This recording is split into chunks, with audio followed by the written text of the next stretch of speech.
Hi friends, ಇವತ್ತು ನಾನು ಒಂದು ಸ್ನ್ಯಾಕ್ಸ್ ರೆಸಿಪಿ ಹೇಳ್ತಾ ಇದ್ದೀನಿ. ಬನ್ನಿ ಅದು ಮಾಡೋದು ಹೇಗಂತ ನೋಡೋಣ. ಫ್ರೆಂಡ್ಸ್, ಈಗ ನಾನು ಒಂದು ತವಾದಲ್ಲಿ ವೆಜಿಟೇಬಲ್ಸ್ನೆಲ್ಲ ಫ್ರೈ ಮಾಡ್ಕೊಳ್ತಾ ಇದ್ದೀನಿ. ಈಗ ಈರುಳ್ಳಿಯನ್ನು ನಾನು ಸ್ವಲ್ಪ ಹಸಿ ವಾಸನೆ ಹೋಗಲಿ ಅಂತ ಹುರ್ಕೋತಾ ಇದ್ದೀನಿ. ವೆಜಿಟೇಬಲ್ಸ್ ನಿಮಗೆ ಬೇಕಾ ಶೇಪ್ನಲ್ಲಿ ನೀವು ರೌಂಡ್ ಶೇಪ್ನಲ್ಲಿ ಕೂಡ ಕಟ್ ಮಾಡಿಕೊಂಡು ಫ್ರೈ ಮಾಡ್ಕೊಳ್ಬೋದು. ಫ್ರೆಂಡ್ಸ್, ಈಗ ನಾನು ಒಂದೊಂದಾಗಿ ವೆಜಿಟೇಬಲ್ಸ್ನ ಹುರಿತಾ ಇದ್ದೀನಿ.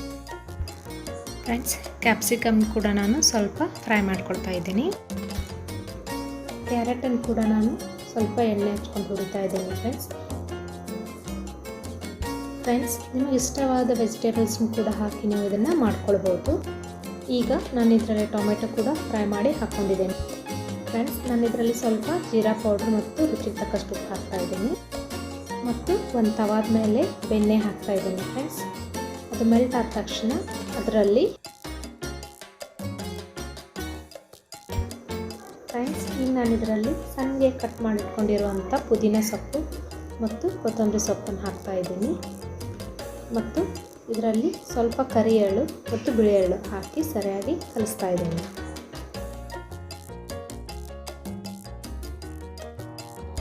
ನಾನಿಲ್ಲಿ ಅದು ಸ್ಟಫಿಂಗ್ ಎಲ್ಲ ಕಡೆ ಸ್ಪ್ರೆಡ್ ಆಗುತ್ತೆ ಅಂತ ಚಿಕ್ಕದಾಗಿ ವೆಜಿಟೇಬಲ್ ಕಟ್ ಮಾಡ್ಕೊಂಡಿದ್ದೀನಿ.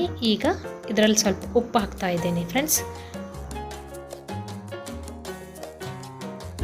ಈಗ ನಾನು ಇದರಲ್ಲಿ ಸ್ವಲ್ಪ ಅಚ್ಚ ಖಾರದ ಪುಡಿ ಮತ್ತು ಸ್ವಲ್ಪ ಪಾವ್ ಭಾಜಿ ಮಸಾಲ ಹಾಕಿ ಸರಿಯಾಗಿ ಕಲಿಸ್ಕೊಳ್ತಾ ಇದ್ದೀನಿ. ಇವಾಗ ಇದನ್ನೆಲ್ಲ ಸರಿಯಾಗಿ ಕಲಿಸ್ಕೊಳ್ಬೇಕು. ಆಮೇಲೆ ಪಾವನ್ನು ಕಟ್ ಮಾಡಿಟ್ಕೊಂಡಿರುವಂಥ ಪಾವನ್ನು ಈ ಮಸಾಲೆಗೆ ಹಚ್ಚಿ ಸ್ವಲ್ಪ ಬೇಯಿಸ್ಕೊಳ್ಬೇಕು.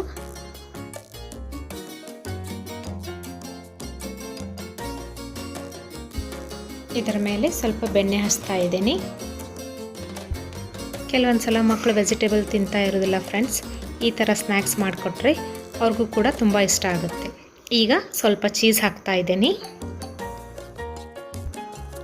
ಫ್ರೆಂಡ್ಸ್, ಈಗ ಮಾಡ್ಕೊಂಡು ಇಟ್ಕೊಂಡಿರುವಂಥ ವೆಜಿಟೇಬಲ್ ಸ್ಟಫಿಂಗ್ ಇದರಲ್ಲಿ ಹಾಕ್ತಾ ಇದ್ದೀನಿ. ಈ ಸ್ನ್ಯಾಕ್ಸ್ನ ನಾವು ಕಿಟಿ ಪಾರ್ಟಿಗಳಲ್ಲಿ ಅಥವಾ ಯಾರಾದರೂ ಗೆಸ್ಟ್ ಬಂದಾಗ ನಾವು ಇದನ್ನು ಮಾಡ್ಕೊಳ್ಬೋದು. ಮೇಲೆ ಸ್ವಲ್ಪ ಚಾಟ್ ಮಸಾಲ, ಸ್ವಲ್ಪ ಉಪ್ಪು, ಅಚ್ಚ ಖಾರದ ಪುಡಿ ಹಾಕ್ತಾ ಇದ್ದೀನಿ. ಫ್ರೆಂಡ್ಸ್, ಇವಾಗ ಇದಾಗಿದೆ. ಫ್ರೆಂಡ್ಸ್, ಇದನ್ನು ಸರ್ವ್ ಮಾಡಿದ್ದೀನಿ. ತುಂಬಾ ಟೇಸ್ಟಿಯಾಗಿರುತ್ತೆ. ಫ್ರೆಂಡ್ಸ್, ನೀವು ಒಂದ್ಸಲ ಟ್ರೈ ಮಾಡಿ ನೋಡಿ. ವಿಡಿಯೋ ಇಷ್ಟ ಆದರೆ ಲೈಕ್ ಮತ್ತು ಶೇರ್ ಮಾಡಿ. ಫ್ರೆಂಡ್ಸ್, ಸಬ್ಸ್ಕ್ರೈಬ್ ಮಾಡೋದನ್ನು ಮರಿಬೇಡಿ. Thank you friends.